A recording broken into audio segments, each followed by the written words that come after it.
Hello and welcome to Social Currency, powered by Sunrise Banks, a podcast about the most innovative changemakers in finance, technology, and ESG, and how they, our guests, are dismantling barriers and reshaping their industries and maybe even ours too. I'm Tyler Seidel. And I'm Eric Schur. Here, we speak to those driving positive change through social entrepreneurship. From cutting-edge technology to creative grassroots efforts, each episode seeks to reveal the stories behind the revolution that is propelling us toward a world of financial inclusivity. Today, we're going to be talking about the current regulatory environment surrounding fintech and bank partnerships, and perhaps even touch on a few salient topics in the space, such as novel activity examinations, and what that even means, and more. Let's get into it. By way of introduction, join us in welcoming Kirsten Muetzel.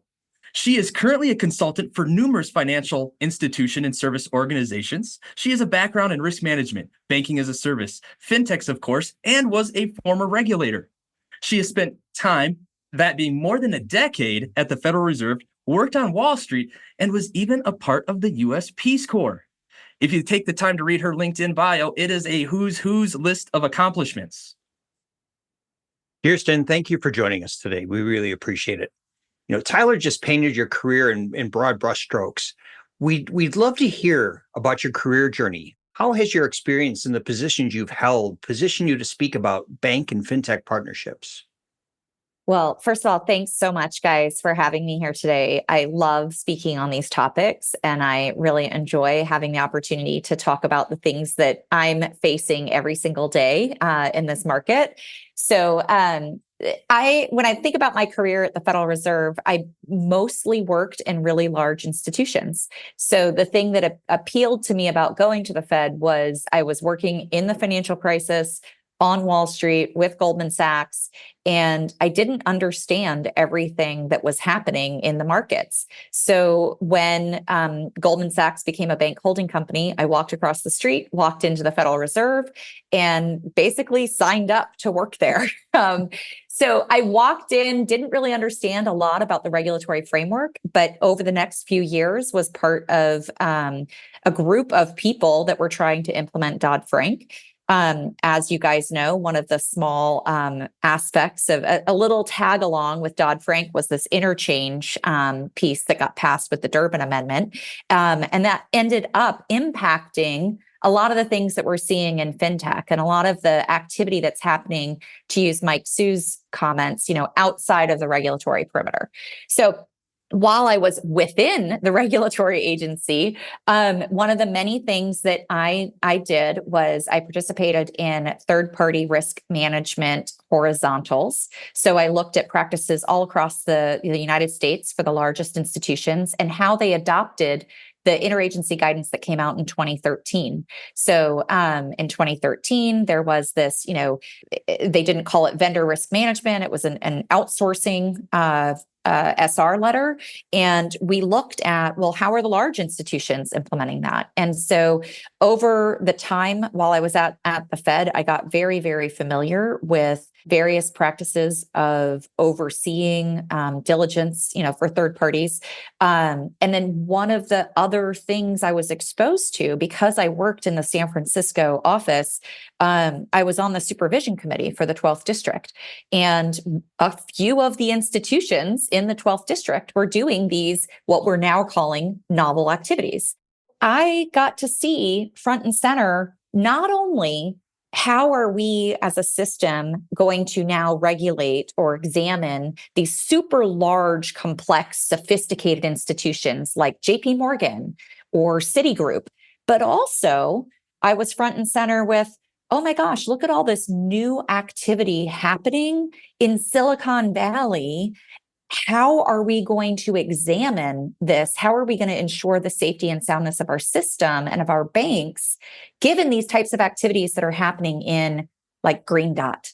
So I think that those experiences over, a decade of just asking questions, being with senior leaders and getting the benefit of being able to question really great thought leaders in this space, I think that's kind of served me well for coming into the unknown and being in this space for 5 years now, where there really isn't, there's not a map There's a lot of questions, a lot of uncertainty, and ambiguity that we try and just kind of sift through. I think that's well stated and well captured. And just to dovetail into a little bit of that ambiguity really gave rise to novel activities, or what is now a phraseology of novel activities examinations. How would you say that a novel activity examination differs from a safety and soundness exam? And could you walk folks through exactly what a novel activities exam is? Such a great question, because I'm hearing that a lot by any bank that's engaged in, I would really call it innovation. How is an examination, if you are a bank that's designated as engaging in novel activities, how does that differ from just a regular safety and soundness exam? Well, it doesn't really. What it means for the banks is that you are now going to have different people attending your examinations. So community banks that are, let's call it, you're a $3 billion community bank somewhere in the middle of the country. You are used to having your examination team that you may have known for 5 years, 10 years, 20 years. You now are going to have different people coming out. So there are likely going to be specialists who are either very attuned to the type of activities that you're in, or people who are out there and learning from you about the activities that you're in.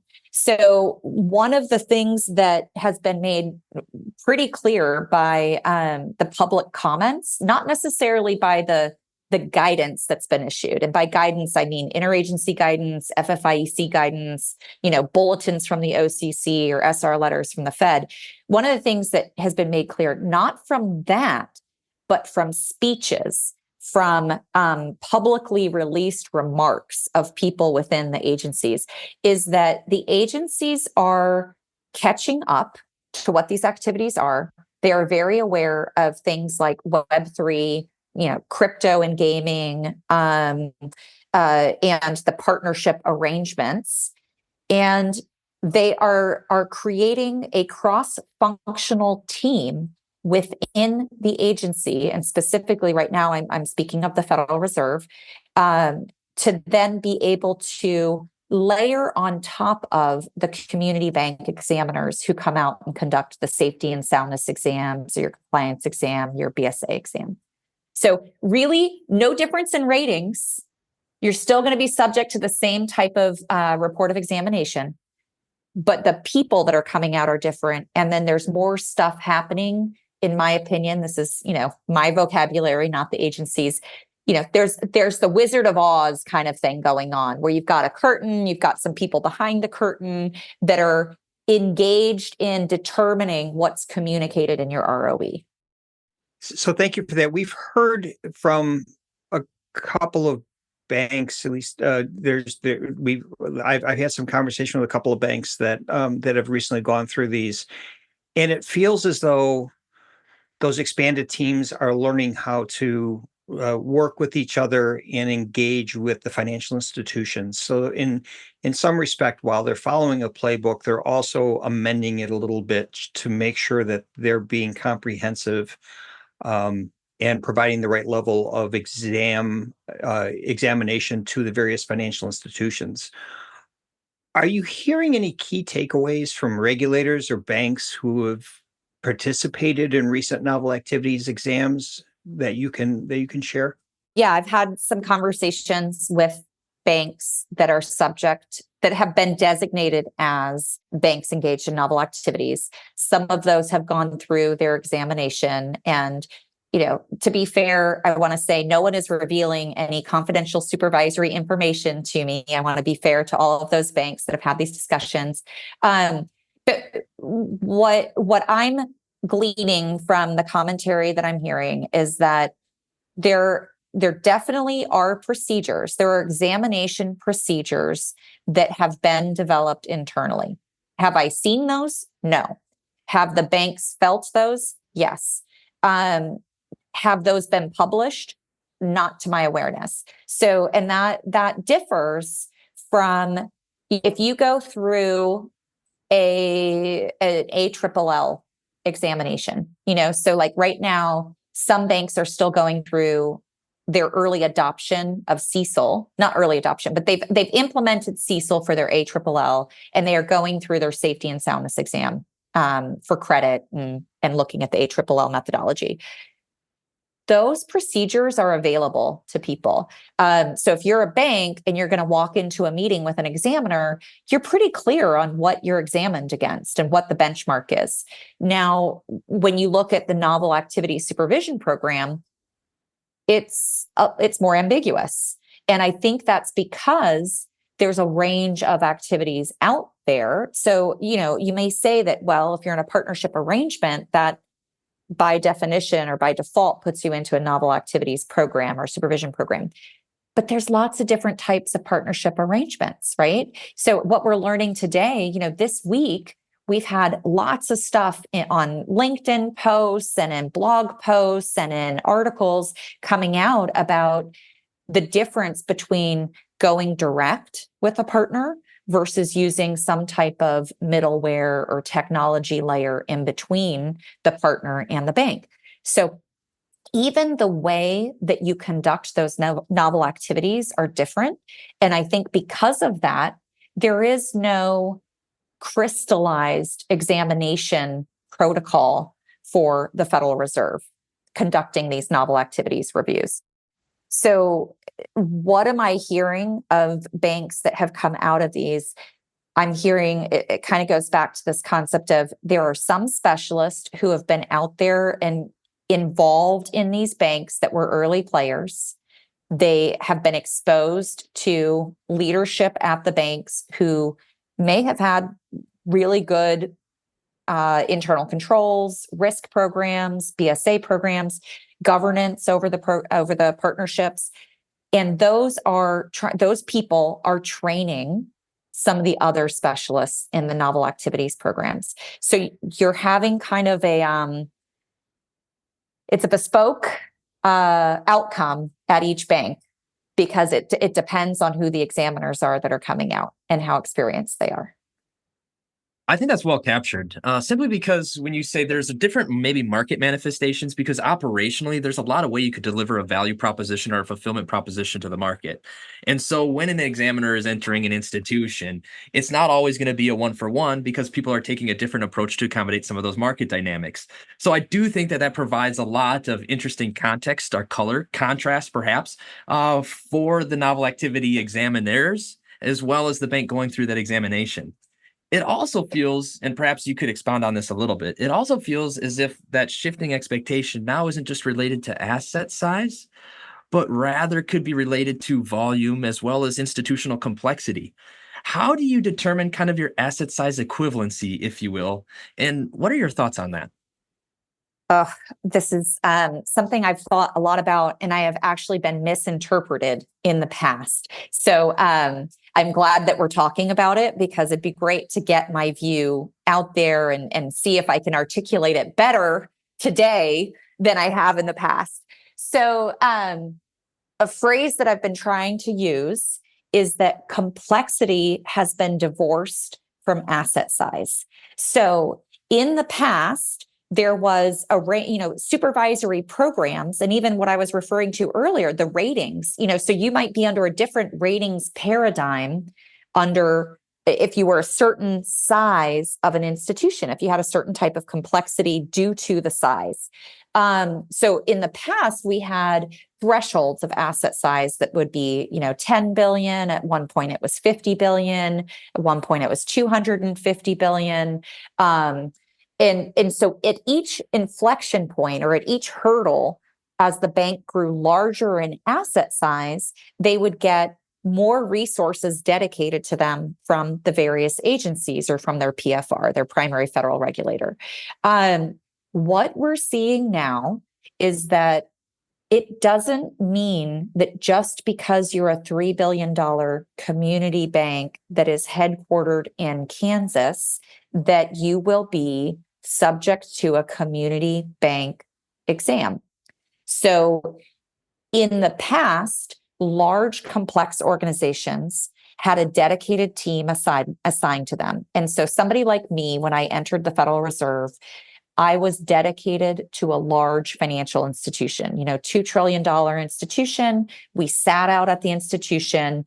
We worked on that institution year round.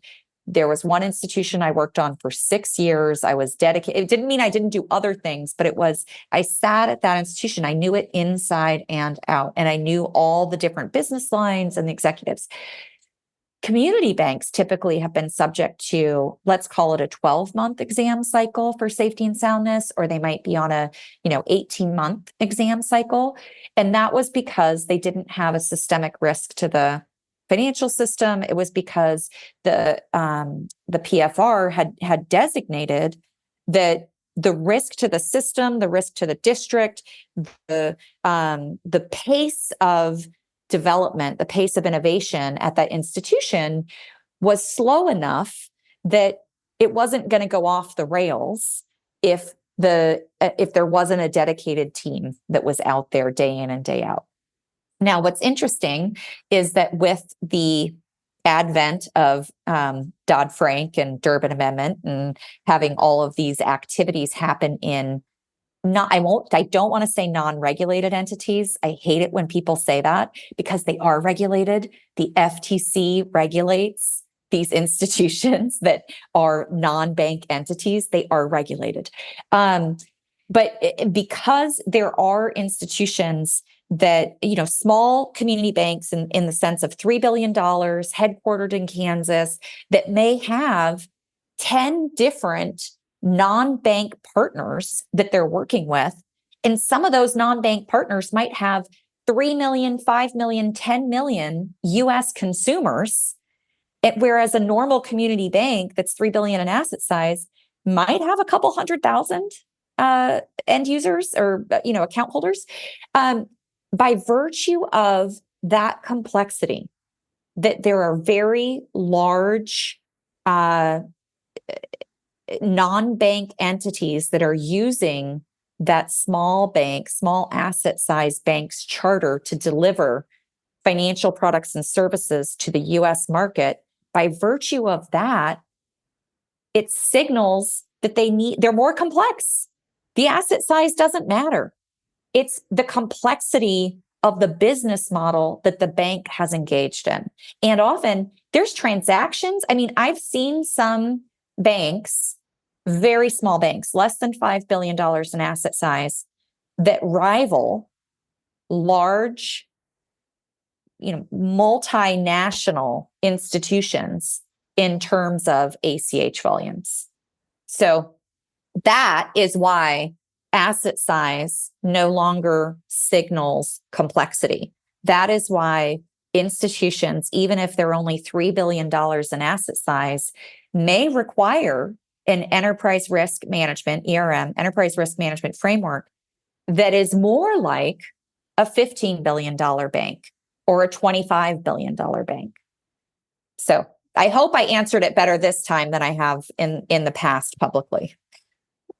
I thought it was a brilliant answer. And I guess what I'm taking away from that is it kind of comes down to potential for consumer harm and consumer impact. Is that a nice way to sum that up? Because that complexity, that ACH volume, that all results in a potential for consumer impact, or it would affect an end user. Is that kind of in your mind, is that a nice way to maybe summarize that if you're looking at your portfolio? Is what could create a potential for consumer harm as you're assessing your approach for controls?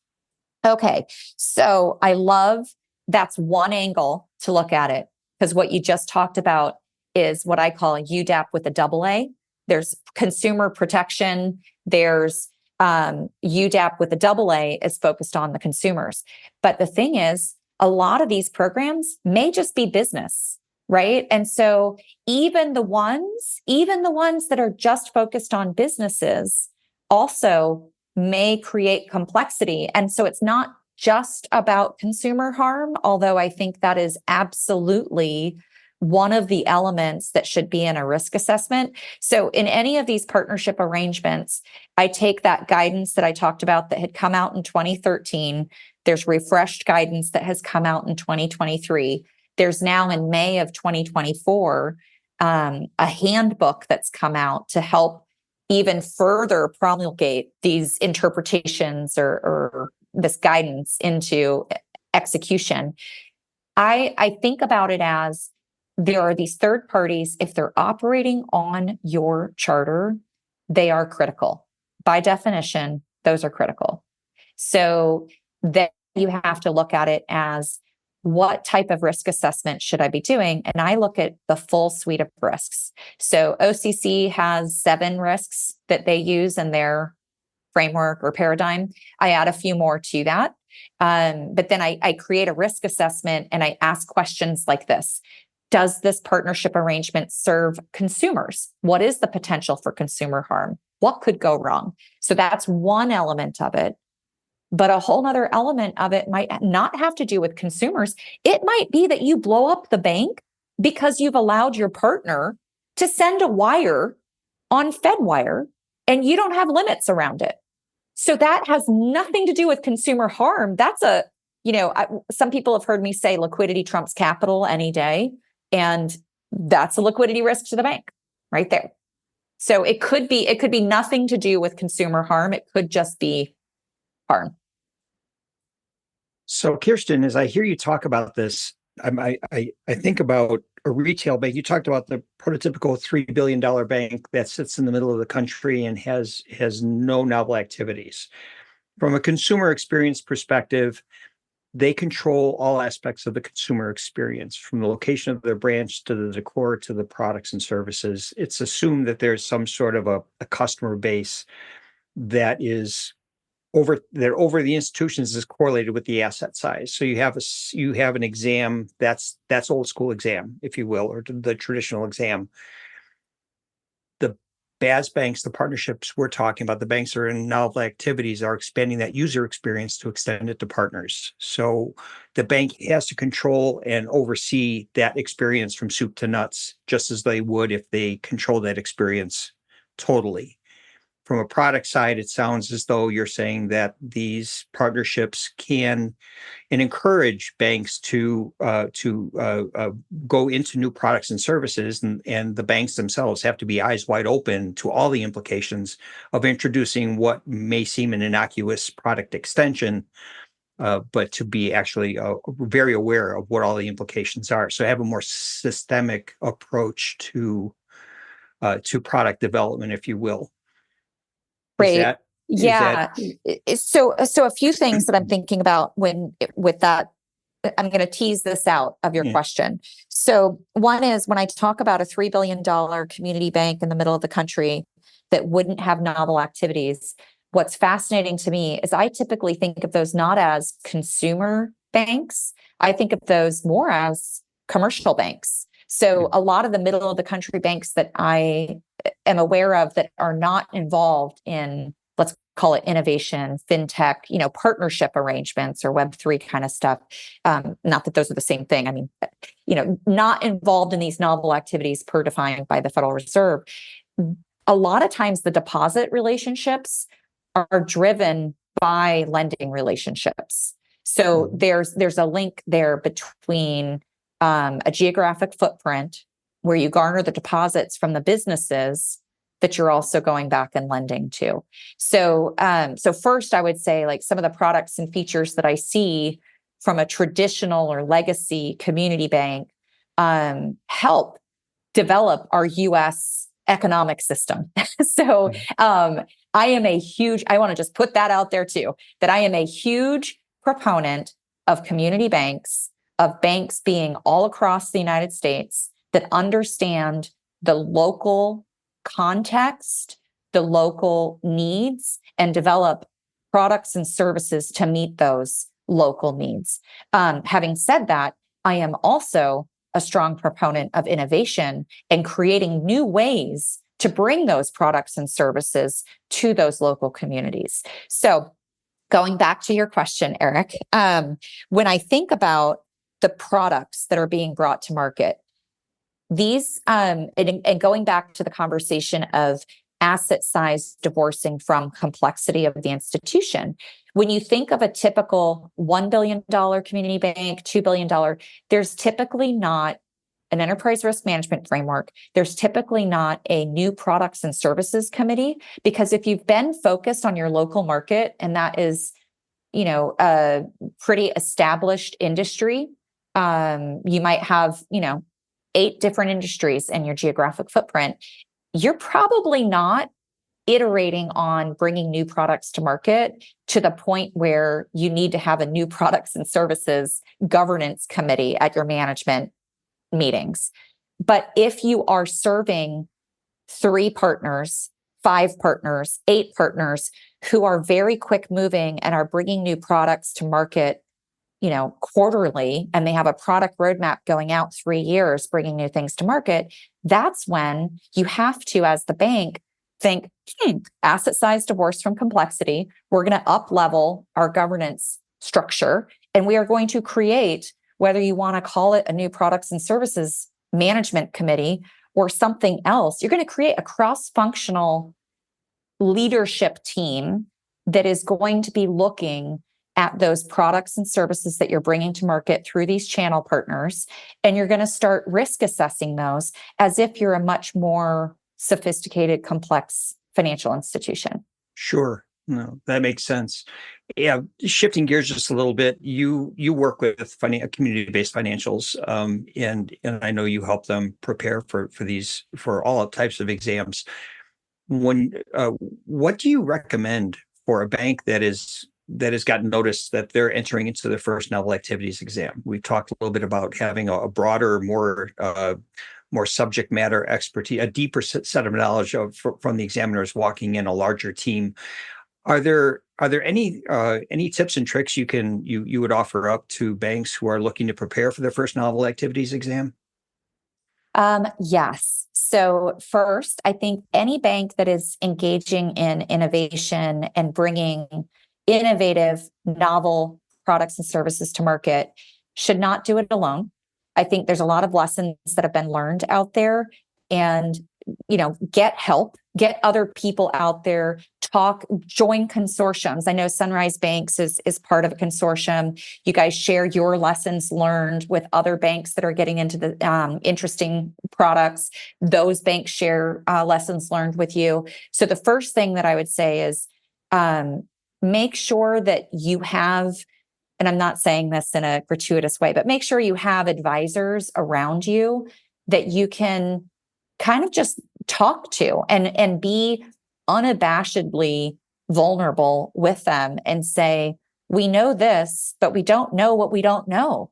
What else should we be thinking about? So I'd say that as one, as you go into your exam and you're preparing for an exam now that you've been designated, make sure you talk to some other banks that have been designated as novel, and that you see how they went through their exam.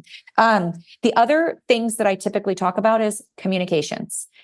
People know I talk a lot, I talk fast, and I am an over communicator. I would say when you've been designated as a novel bank, it's new for your whole institution. Don't think of this as something just for your risk team. Don't think of this as something just for your innovation team. Think of this as your entire bank has now been designated this. There's going to be concentric circles. There's going to be layers to this that kind of wave out to the entire institution. So talk to your whole bank about this new designation. Talk to the bank about what that might have an impact to them. How will this impact your mortgage department? How will this impact your commercial lending department? So that one is talk to your whole bank. Another is pull your ELT together and create a regulatory strategy. So again, it goes back to this asset size divorced from complexity. If you are a large institution, they have regulatory liaisons. They have people whose whole job, sometimes it's whole teams of people who think about regulatory strategy.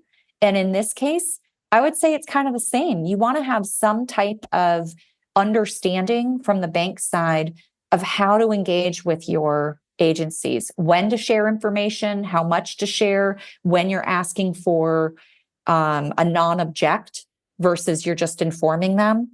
And then finally, I'd say, look at these consent orders. Look at they're so rich with information. And one of the best things that you can get from there is what went wrong in those institutions Are we doing things to prevent what's listed in this consent order?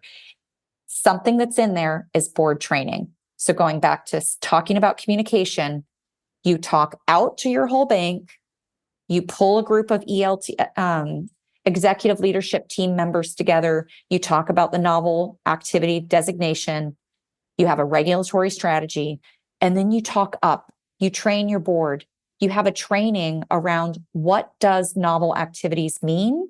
What is this new SR letter? How does it apply to us? How is the novel designation going to change the way that community bank board members previously engaged with the examination team versus how they're going to engage through these new exams that may have more frequent touch points with the board members? I appreciate that. I think one thing that you mentioned that I feel folks maybe internalize more than externalize is that examination, that letter of examination. You get it. It's usually a tight knit group. It's very, I don't want to say secretive, but it's handled with an element of privacy and certainly some urgency. I like how you're positioning talk out, talk to the whole bank, and assess that ripple effect. You may be missing something. There could be something within a blind spot, and you want to have that awareness so you can accommodate that.